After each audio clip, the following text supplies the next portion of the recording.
Bienvenue pour ce nouveau numéro de votre capsule Le Mercato sur 13 TV mbokk yi daal leen ak jàmm ci seen Mercato sur 13 TV milieu de terrain bu 28 ans bi di Sangoné Sarr saison prochaine ci FC Schaffhausen lay joué signé na fa ab contrat wu benn at ak club suisse boobule ginnaaw ba mu résilier contrat am ak FC Zurich mi nga xam ne fa la nekkoon niki 2015 ki fi nekkoon joueur bu AS Pikine ba tey day des ci championnat suisse bi waaye bii yoon ci deuxième division ba ci diirub expérience am bu njëkk ba ca Europe abale nañ ko ñaari yoon ci club bu nekk 3e division.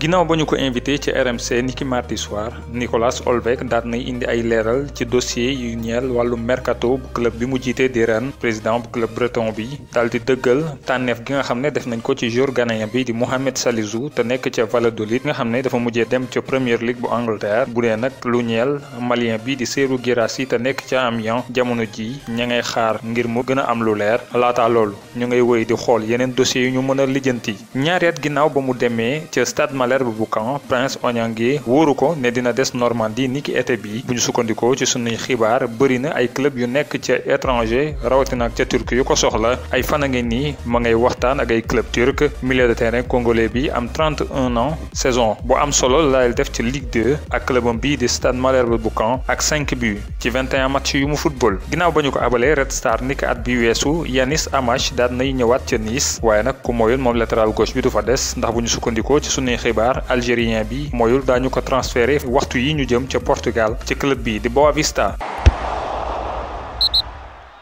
Selon AS, David Silva, 34 ans, qui a quitté Manchester City après y avoir passé 10 ans, aurait reçu une offre de la Lazio Rome. Les deux parties seraient même proches d'un accord. Selon la Gazzetta, le milieu de terrain espagnol aurait dîné avec le directeur sportif du club, Igli Tare. Agent de Willian, Jorab Kian a évoqué les pistes de rebond pour son joueur en fin de contrat cette saison à Chelsea. Willian a reçu 2 offres concrètes de clubs de Premier League et il dispose aussi d'une offre d'une franchise de Major League Soccer. Une très belle proposition et il a 2 autres offres en Europe, a-t-il expliqué à Talksport. Luis Suarez, 33 ans, aurait été approché par l'Inter Miami, qui est la franchise américaine appartenant à la star du football anglais David Beckham, mais l'Uruguayen souhaite poursuivre l'aventure au sein du club catalan, le FC Barcelone. L'accord est bouillant depuis maintenant plusieurs semaines entre le Bayer Leverkusen et Chelsea pour Kai Havertz. Si le joueur a donné son accord pour rejoindre Stamford Bridge la saison prochaine, les négociations font rage entre les deux clubs pour trouver un terrain d'entente pour la pépite de 21 ans, auteur de 17 buts et 9 passes décisives en Allemagne. Selon The Guardian, un accord pourrait intervenir dans la semaine alors que les discussions ont repris après une petite pause. Le dernier 5e de Bundesliga réclamerait 90 millions d'euros pour son milieu offensif. De son côté, Chelsea aurait proposé un montant de 80 millions d'euros. Selon le journaliste spécialisé Hector Gomez, Yangel Herrera se rapproche de plus en plus de Valence, auteur d'une belle saison avec Grenada où il a été prêté par Manchester City. Le milieu de terrain vénézuélien de 22 ans pourrait débarquer à Mestalla dans l'opération Ferran Torres courtisée par les Citizens.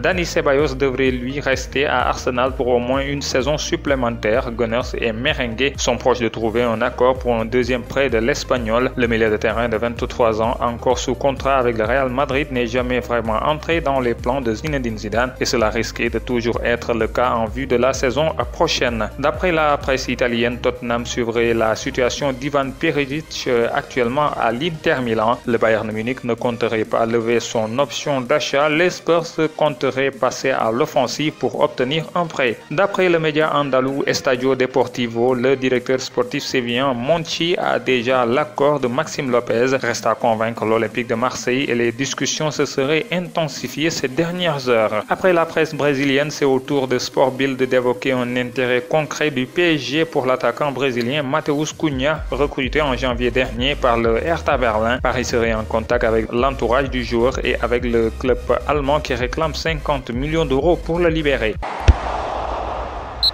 ñu jeexale ak bonus sport ñetteeli ndam bu tegaloo la FC Sochaux daal di am joru Omar Dafi ñoo daan ASM Belfort di club national 2 4-2 ci ab match amical. Sochalien yi niki talaata ji lañ defoon déplacement ci stade Serzien ngir amal jongante googee nga xam ne Ousseynou Thioune wane na ci boppam bu baax rawatina ak ci deuxième mi-temps bi nga xam ne moo dugal ñetteelu bu jaune et bleu yi. Score final bi di 4-2 lii mooy ñetteelu ndam ci ñetti jongante yi nga xam ne FC Sochaux football na ko boobaak léegi. Analyste analyste statistique bi di Opta dal nay fësal liste joueur Premier League yi nga xam ne ñoo gën a décisif ci saison bi bu ñu boolee but yu ñu dugal ak passe décisive ak 18 buts ak 7 passes décisives attaquant sénégalais bi di Sadio Mané mooy ñeenteelu joueur bi gën a efficace ci Premier League saison bi lee mu ex aequo ak attaquant gabonais bi nekk ci Arsenal di Pierre-Emerick Aubameyang, belge bi di Kevin De Bruyne ak égyptien bi di Mohamed Salah ñoo nekk ci ñaari place yu njëkk yi. Mesdames et messieurs, c'était tout pour ce mercato sur TS TV. Merci de l'avoir suivi. Rendez-vous demain pour un nouveau numéro.